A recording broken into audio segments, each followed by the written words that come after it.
Ses conseillers, on essaye de joindre son porte-parole aussi. Personne ne répond pour l'instant. Il n'y a aucune confirmation officielle à l'heure actuelle. Premièrement, que les membres du RAID sont rentrés à l'intérieur de son appartement. Et deuxièmement, que cet homme serait décédé.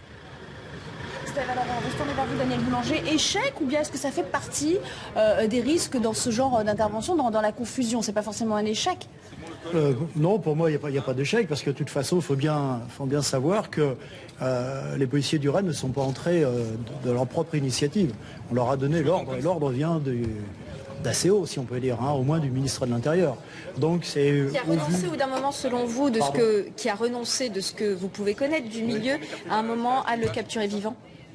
C'est-à-dire qu'on aurait épuisé tous les recours, on pourrait avoir épuisé tous les recours? C'est possible. Bon, il y a eu toute la phase de négociation qui apparemment s'est terminée, et l'individu ensuite ne voulait pas parler. Ensuite, les détonations qu'on a pu entendre pouvaient être effectivement l'utilisation de grenades avec des gaz ou des choses comme ça.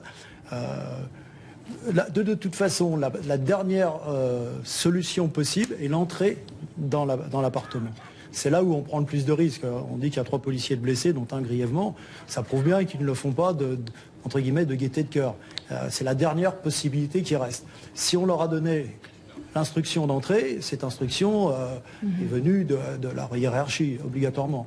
Donc il y a eu une discussion entre les différentes autorités pour savoir quelle était la meilleure possibilité, quel était le meilleur moment. Voilà.